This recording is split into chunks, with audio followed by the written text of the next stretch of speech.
I have got such an action-packed episode for you today. Well, not action-packed, full of interesting facts anyway. So today I am going to talk about East Brisbane, the history of East Brisbane and the many names that it was called before it became East Brisbane. And I'm going to talk about one of the big housing estates, the residential developments that was established in that area in the 1880s. I'm also going to be talking about another estate at Greenslopes with connections to James Toohey and how some of the streets in that estate got their names. I'll be talking about the history of Louvre windows. You will not believe where Louvre windows as we know them were invented. My mind was blown. And the story behind it is even cooler. So stick around for that. Then I will be showing you some fantastic photographs of the Proserpine Hospital, which just could not stay still. Kept jumping all over the place and moving around. And finally, I will be showing you a wonderful piece of memorabilia that showcases the motoring history of southeast Queensland. I hope you enjoy watching. I'm currently researching a house at East Brisbane, so I've got to delve into the history of this suburb. And to be honest, I knew very, very little about the suburb before I began. Now, what has always bugged me about East Brisbane is that it's not actually east of Brisbane CBD. It's southeast. Why is it bloody called East Brisbane? It makes no sense. Well, what I think I've discovered as part of this research is that when there was an official Brisbane town centre and there was a boundary around this centre, so Boundary Street at Spring Hill and West End were two of these boundaries, hence the names. The other boundaries were Vulture Street at South Brisbane and Wellington Road at what is now East Brisbane. So they were the original boundaries of Brisbane town proper. And East Brisbane is east of that Brisbane town boundary. So I think that's probably where the East Brisbane comes from. But technically Kangaroo Point and New Farm are the suburbs that are east of Brisbane. And also one other thing I discovered was that Fortitude Valley was originally referred to as East Brisbane in some records, and it's not east of Brisbane either. So I don't know if they had no compasses in the early days or what the go was, but I had a good time looking into all of that. An 1878 residential subdivision in what is now East Brisbane seems to be the first official use of the name, so it was the East Brisbane estate, but I noticed that the area was still referred to a heap of different names even after that estate was established. So sometimes it was considered Kangaroo Point, sometimes it was called South Brisbane. Originally it was called 1 Mile Swamp, part of the area, and that is what became Woolloongabba. And in turn the name Woolloongabba seems to have been first used as the name of a hotel that was on the intersection of Stanley Street and Ipswich Road, and it's actually still there. And fun fact, I once hooked up with a guy at the Woolloongabba Hotel for the longest one night stand ever, 23 years and counting.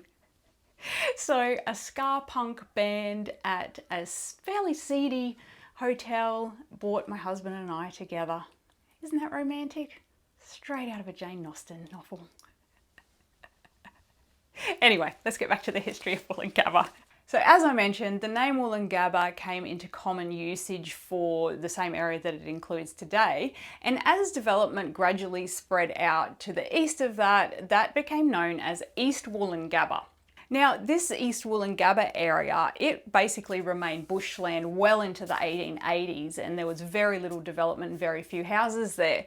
One of the earliest homes was Riversdale, which was built by the Reverend Thomas Mowbray, and that was located on the river where Mowbray Park is today. But other than that, it was fairly sparsely populated, and it wasn't until the 1880s that development started expanding outwards into the area that is now East Brisbane. And even though this area was sort of officially known as East Woolloongabba and sometimes known as East Brisbane, a couple of the areas were still known by sort of locality names. So part of it that was at the very east side along the banks of Norman Creek was known as Darrah's Paddock. So this was a huge holding of land of about 70 acres, and it was owned by John Darrah. He was a businessman, an alderman, and he was later the mayor of Sandgate. So he was quite a wealthy and prominent man, and he had this massive holding of land, and it remained undeveloped and hence was known as Darrah's Paddock. And actually his house at Kangaroo Point is thought to have been one of the first homes built in that area. In the 1880s in Brisbane, there was a massive economic and population boom, and this spurred on a heap of development, and development started to expand out from the city centre, and areas like Darrah's Paddock that had previously been used for grazing cattle or just left as vacant fields, there was suddenly financial incentive to develop these into residential areas, and that's exactly what Darrah did. He capitalised on this boom. So in 1884, Darrah sold his land to property developers, and they started with the western side of his land, so the side that is closest to Woolloongabba, and they subdivided that and marketed it as the Darrah's Paddock and the East Woolloongabba estate. The sales of this estate were fairly successful, so they then progressed to developing and selling the eastern side of Darrah's Paddock, which is the side closest to Norman Creek. And this land slowed down a little bit. As I mentioned, the first sales of this East Woolloongabba estate started from 1884.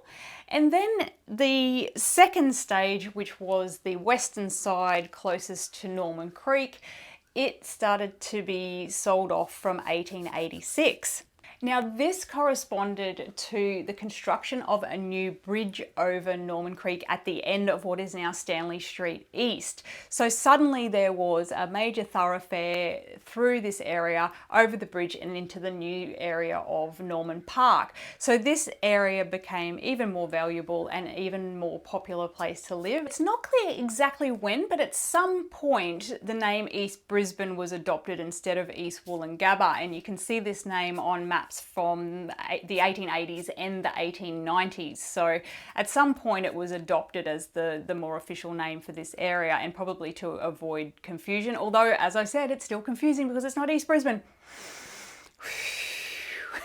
So the sales of the East Woolloongabba estate, even though they started in 1884 in the first section, they sort of trickled on over the years and into the 1890s and into the 1900s and even into the mid-1900s. So what I love about driving around or walking around these streets is you can see that in the house styles that were built there. So you've got everything from your colonial workers' cottages all the way up to your 1900s bungalow roof style homes, all the way up to some post-war homes. So it's really a really diverse mix of architectural styles and eras in that estate, which is really cool. You don't see that in every estate. So yeah, very cool to walk around there and to see all the varied types of houses. Now, if you're interested in any of those maps that I have shown of those estates, I'll put links in the description below for the listings in the State Library, but you can also get those maps printed on a range of different things or framed to hang on your wall in my Redbubble shop, and they make wonderful gifts. So if you find out if you know someone who lived in that area or another area of Brisbane, I might have an estate for us corresponding estate on my Redbubble shop, and you can get them a lovely framed image of it as a gift, which makes just a really nice personalized present for someone. And yes, a range of other old Brisbane maps and old photos of Brisbane and that type of thing. So I'll put the link for that in the description below as well if you want to check that out. So there you go, that was a very quick history of the suburb of East Brisbane and the early beginnings of my relationship with my husband, which I'm sure none of you wanted to know about. Okay, now I'm going to talk about yet another housing estate development in Brisbane. So I was hired to do my pre-renovation assessment package on a house at Greenslopes, and if you don't know about this package, I have talked about it before on my socials, but basically if you're planning to do renovations on your house, I can come in and I work out when the house was built to provide a context for any work. And then once I know roughly when it was built, I'll come and have a look at the house and I'll do a detailed analysis of all the fabric and the layout and that type of thing. And I can tell you what's original, what's not, what's important features that you should keep. If you need to replace things that have been removed, for example, if a veranda's been enclosed and you want to reinstate a balustrade, we can make sure we get the right style for the era of the house. So that's what these ladies had hired me to do. So as I mentioned, the first thing I do is look at the date of construction. Now this sounds like it should be simple, but it's not. So never believe what real estate listings say about the date of a property, and never, ever, ever believe the dates that are recorded on RP data or property websites like On the House. From my experience, they are almost always wrong and sometimes ridiculously wrong. So to find out conclusively the date of construction of a house, you always need to look at a range of different resources and piece all the information together. So what I was doing for this house and what I do for most houses is I go all the way back and have a look at the historical certificates of title for the property. And I look for the certificate of title where the block first becomes a residential size block. So it will go from a huge acreage down to 16 or 32 perch block normally, and sometimes they're part of an estate, as I showed in the previous segment where I was talking about the East Woolloongabba, East Brisbane estates. So I discovered in the course of trying to find the date of construction of this house that when it became a residential block, it was actually subdivided as part of Toohey's City View estate. So that was the name of the residential development that this block was part of, and it was on land that had been formerly owned by James Toohey, and his family home, Mount Galway, had been located on this block of land just on Logan Road. So what had spurred on the development of this estate and made it a desirable place to live was that the tram line had been extended out to Chatsworth Road, so it was now much more accessible to get to and from the city. And that was always something, so development often followed the transport routes in Brisbane, whether it's train or normally tram. So you can see that you can track the development in Brisbane based on that, because people needed to be able to get to the CBD generally and needed to be able to get around by public transport before motor cars were common. Toohey's City View estate basically straddled today's Ridge Street. It extended all the way to Denman Road and about halfway to Dunellen Street. As I mentioned, it was named for James Toohey, who owned the land, and he lived there at a house called Mount Galway. So the Toohey connection is reflected not only in the name of the estate, but also in some of the names of the streets in the estate. So there's a Mount Street and a Galway Street named after his property that was on the land. And there's also a Toohey Avenue. Now, the name of the estate also survives in this beautiful old shop building on Ridge Street, and it is called the City View General Store. So I love thinking about the fact that the people that went on to build houses within this Toohey City View estate probably would have walked down here to get their groceries, maybe had a chat to their neighbours, that type of thing. And I just think it's remarkable that this building survives. It does have commercial character protection, which is great, but it's in use, which is wonderful, because I know it did sit empty for a number of years and was looking a bit tired and sad, but it's been beautifully maintained and it's just a gorgeous shop. It's absolutely lovely and such a great reminder of the name of this estate, but also the early development of this area. Now, as part of trying to establish the age of various extensions in this house that I was researching at Greenslopes, I went down a very, very deep rabbit hole of researching the history of Louvre windows, because a couple of the areas had Louvre windows, and I I thought, mistakenly, I soon learnt otherwise, that Louvre windows weren't around until the post-war era. I was thinking 50s and 60s. But what gave me pause with these ones were that the glass in them was actually patterned glass, rolled or figured glass. Now, I've talked about that in a previous episode where I talk about dating your house based on design elements like the style of glass, and I used a house at Ipswich as an example. So these were Louvres, but they had the old style glass in them that you would have found in fan lights or side lights around front doors in old houses. So I was a bit curious about this because I'd not seen this before. And when I looked into it further, I discovered that the Louvre windows, as we know them, were invented in Proserpine, Queensland. This absolutely blew my mind. I don't know why, but I had just assumed that they had been around forever, and I assumed that they had just been invented overseas somewhere and imported to Australia. But no, they are an Australian invention. So the story goes that the style of Louvres that we know today were invented by Owen Herbert Gray. He was a cabinet maker, and in the 1930s he had a small sawmill behind his house in the main street of Proserpine. Now, if you don't know where Proserpine is, it's in North Queensland. And apparently the trucks would need to get down this narrow laneway beside his house to the sawmill at the back to be loaded. And every time a truck had to get past, Owen's wife Alice had to close the casement windows on their house so that the trucks could get down. So by casement windows, I mean the ones that are hinged on one. They're the most common type of window in old houses that were built between the 1920s and post-war era in Queensland. So they have a hinge on one side and they open out like that.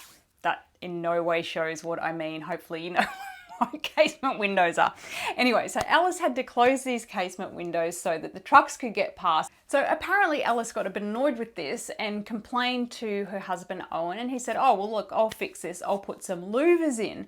And louvers at that time could be made out of timber, so they were definitely in existence. They were commonly used for ventilation and things like that, so some timber louvers. But Alice said, no, that's going to make the room too dark. I still want to be able to see in and out and have a bit of light in here. And so Owen said, no problems at all, I'll make them out of glass. And apparently so the Louvre as we know it was invented. Now that's how the story goes. But when I was looking further into this story, because I'm me and I couldn't help myself, and I'm like, I was a little bit, I have to admit, I was a little bit skeptical that it had been invented in Queensland. And when I looked into it, this is almost embarrassing, but I went back and found the original patent documents for Owen Gray's invention, and in it, it says that it's a patent for an improved design of the Louvre window. So obviously that says to me that Louvre windows already existed, possibly in both timber and glass, but he has come up with the method of having it in a steel or aluminium frame and having the one lever that operates all of them. So I suspect previous to that they were manually tilted, or that they had, like timber louvers have today, they have like the one stick in the middle that adjusts them all up and down. So his drawing in these patent documents is exactly what most of us know as louvers today, and it's the same style that is used today, obviously just with different metals and that type of thing.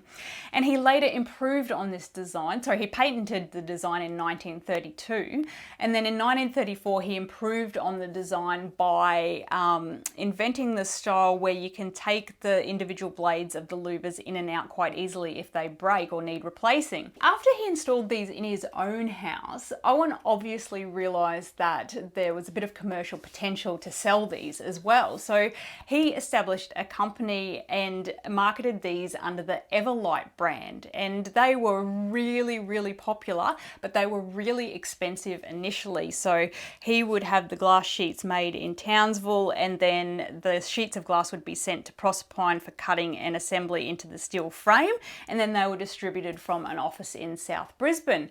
And initially they were really, really expensive, and only really commercial applications or very, very wealthy people had the money to afford them. But eventually they became more and more affordable, and as I was saying, in the post-war era they were so commonly used in homes. So although they were really popular in the post-war era, they were actually in use from as early as the 1930s, and a number of other companies also came up with similar designs for different Louvre windows. And there's some great old ads in the newspapers and things like that talking about how modern they are, and you know, how low maintenance, and you'll never go back to old windows again, old timber windows again. So there you have it. This guy in Proserpine invented the Louvre window as we know it now in 1932. Isn't that incredible? And I think Alice should get maybe she should get a bit of credit too. I hope you think of me now every time you see a set of Louvre windows. When I was researching the Louvre history, it reminded me that the last time I'd really had anything to do with researching Proserpine was when I was hired to research the Proserpine Hospital many years ago. Now, this hospital, if you don't know it, is a collection of some wonderful buildings, but it was a very mobile hospital in the early days, and I just found its history absolutely interesting. So I love what I do because I learn so much about the history of Queensland and just random places like this that I would never have looked into out of my own interest.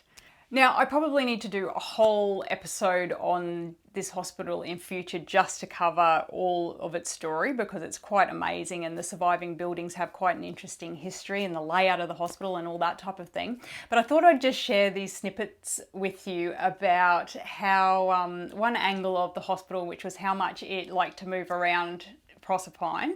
So the Proserpine Hospital there was basically been 3 different Proserpine hospitals. So the first one was just opened in a small house in 1903, and it was run by a nurse. So it was kind of an unofficial local hospital. The second one was established slightly out of town, and it was opened in 1911, and it was in a slightly larger building than the original hospital. And then over the years, different buildings were added to it and extensions were added to it, including an operating theatre. The third hospital was established in 1936, and it was in a site right in the middle of town, which is where it remains today, on the corner of Herbert Street and Taylor Street. Must be a pretty cool street, that one. And it's still on that site. Obviously, it's been much changed since it was first built. Now, when I say in 1936 they moved the hospital into town, I mean they literally moved the hospital into town. They picked up the buildings and relocated them from the site of the 1911 hospital and moved them to the new site. Now, I've discussed this previously in other episodes about how mobile our buildings were in Queensland and how it's quite common to relocate buildings because it was, affordable, and they were so solidly built and they made nice solid cubes that could be relocated in one piece, so it was very convenient. But what I loved about this was not only was there the stories of these buildings being moved, but there's photos of it. So there's photos here of the various buildings from the 1911 hospital site being loaded onto the back of carts or drays and being towed to the new site by a team of horses, which I just think this is so cool that they captured this. And I love the fact that you can see people watching in the background. It must have been quite the procession, and I imagine quite the sight to see in Proserpine. So these buildings were re-established on the site in town, and then over the years many more buildings were built on the site, including some beautiful brick ones that survive to this day and are very important from a heritage perspective. But as the hospital expanded and as things got more modern and requirements changed, these old timber buildings that had been relocated from the 1911 site became obsolete, and some of them were demolished. But the journey wasn't over for one other building. Now, this was reportedly a residence that had been on the hospital site, and I'm not clear if it was moved from the 1911 site or if it was actually built on the new CBD site or not, but it was a timber residence. Maybe it could have been for one of the doctors or the matron or someone on site, but its journey was not over. It was relocated to Barry Street, and there's some photos of it being moved too. Now, the transport's been upgraded though, no longer a team of horses, it's being hauled by a truck, and there's no dates on these, but I think it was probably the 1960s. That's when the hospital had a massive makeover, and that seems like the most likely time where this had been moved. I haven't had a chance to look into that in detail, but it's so cool that there's two moves of these hospital buildings that have been captured in photographs. Now, it's really hard to tell from the real estate photos online and Google Street View, but apparently that old hospital residence is still part of one of the homes on Barry Street, which is just so cool. To have that history captured in your home, imagine living there and being able to tell that story to your friends. Very, very cool. As I mentioned, I've been researching a house at East Brisbane, and as part of my research, I discovered that part of the block was subsequently subdivided off in the 1950s and became a service station. And when I discovered this, I thought, oh, it'd be really, really cool to try and find an old advertisement for the service station. And it became a Golden Fleece service station, which many of us will remember. They had the very iconic golden ram as their logo. I think they were bought out by Caltex maybe eventually. Anyway, they're not around anymore. So I started looking for an advertisement for this service station online, but the Trove digitised newspapers finish at 1953, so I had no luck there. And then I thought to myself, what I really need is a 1950s Refidex. So sometimes they would have ads for different mobile motor car services and that type of thing in it. And then that triggered, in the deep, dark depths of my memory, a recollection that I had been given an old Refidex type book by the wonderful James Straker. He often comes across old books and things and sees if I'm interested in them. And he got in touch with this one because he thought I would enjoy it, and he was absolutely correct. And so I scoured my bookshelves, and sure enough, I came across this amazing book. So it is a motorist official road guide, and it's a Penrod's edition, and it's called 150 Miles Around Brisbane. And it's a combination of a Refidex, so it's got local area maps of local cities, so Toowoomba and Brisbane, Gold Coast, Sunshine Coast, but it's also got a whole heap of other advertisements for car services, tyres, accommodation and tourism ads. There's even an ad for Kodak film. So it's this remarkable historical document that showcases all this wonderful history to do with our travelling and motoring history in southeast Queensland. So I was really happy. I didn't end up finding an advertisement for this particular servo, but I did have a great time looking through it all and uncovering all the different information that's included in there. And one of the coolest things, and this kind of blows your mind to think of a time before there was traffic lights, but in the front of the book, it actually talks about where the automatic lights are located in Brisbane and how they operate. So in 1954, I think it was, this was published. Let me just double check that. One eternity later. Yes, 1954. So this was just prior to when the service station had been established, which is why I didn't find an ad for it.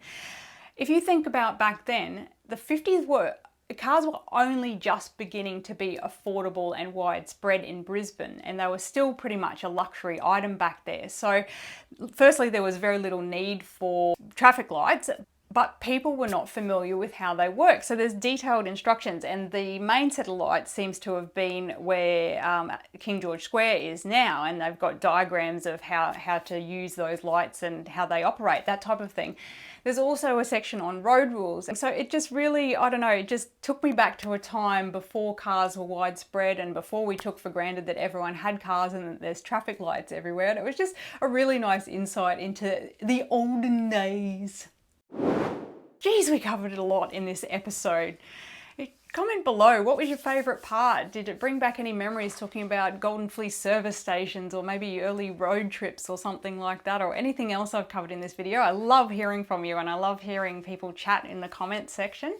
If you like this video, and I'm assuming if you're still watching, you either really liked it or you've passed out from boredom on the couch and it's just kept playing in the background. But if you're conscious now, please hit that like and subscribe button, and that would be fantastic. It really helps grow the channel, and that means more people can learn about our local history and get engaged with our gorgeous old houses, and you'll get to keep up with all my house detecting adventures. Thanks for watching, and I'll see you next time.